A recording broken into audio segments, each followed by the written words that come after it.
वैसे तो डैडी जी ज्यादा खुल के बात नहीं करते थे घर पे, लेकिन जब भी उनके काम के बारे में पूछता था ना तो घंटों तक बताते रहते थे। एक गर्व होता था उनकी आंखों में ये सब कहानियां बताते हुए। डैडी जी बताया करते थे कि महाराजा रंजीत सिंह के समय पे एक शान होती थी इस काम की, ठठेरों की। गुरुद्वारों से लेके घर तक हर जगह ठठेरों के हाथ के बनाए हुए बर्तन काम आते थे। बचपन में जरा सी चोट भी लग जाती थी ना तो पूरे घर में हल्ला मचा दिया करता था, लेकिन अब लगता है कि उस समय पापा के पूरे शरीर पे निशान हुआ करते थे, लेकिन फिर भी चू तक नहीं करते थे। जब पापा खाना खिलाते थे ना तो अक्सर उनसे पूछता था कि हाथों पे निशान कैसे आए।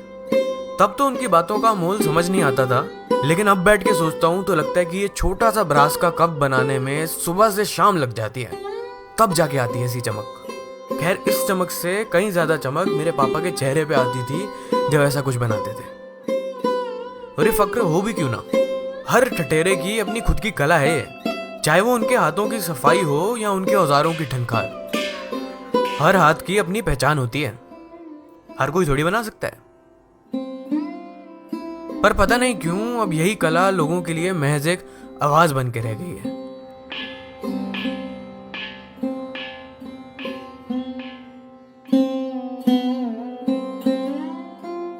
बड़े होके मैंने भी पापा के काम में हाथ जुटाना शुरू कर दिया। तब वो बचपन के सवाल का जवाब खुद ही मिल गया।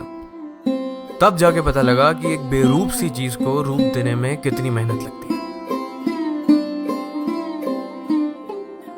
10वीं पास करके जब नए दोस्तों के साथ घूमता था तो कई बार वो मजाक उड़ा के बोलते थे कि ठक करने नहीं गया आज। बुरा तो लगता था, लेकिन फिर पापा को मेहनत करते देख एक शान भी महसूस होती थी। अब तो दुकानों पे पीतल का एक आध बर्तन मिल जाए, वो भी बड़ी बात है। ऐसे ही पता ही नहीं लगा कब गलियों के शोर के साथ साथ ये बर्तन बनाने वाले ठठेरे भी कम हो गए। फिर मैं भी इस काम से दूर होने लगा। अगर इंसान जितनी मेहनत कर रहा है उतना उसे फल ही ना मिले तो वो काम करने का फायदा ही क्या। लेकिन पापा की आंखों में अभी भी एक उम्मीद है। वही गर्व जो पहले था ना अभी भी दिखता है मुझे। मगर मेरे मन में एक वक्त जिस काम को लेकर शान हुआ करती थी ना, वही शान शर्मिंदगी में बदल गई।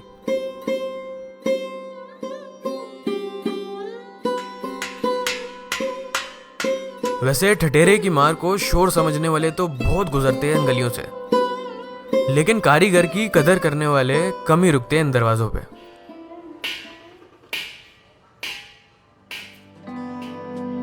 थ से ठठेरा, all of us have heard of it in school, but very few of us know who they actually are. When I was moving around in the lanes of Jandiala Guru and I started talking to artisans and they were selling small stuff that time, they did not even have a polythene to give it in. And that's when I started asking them that how much are they paid for what they were making.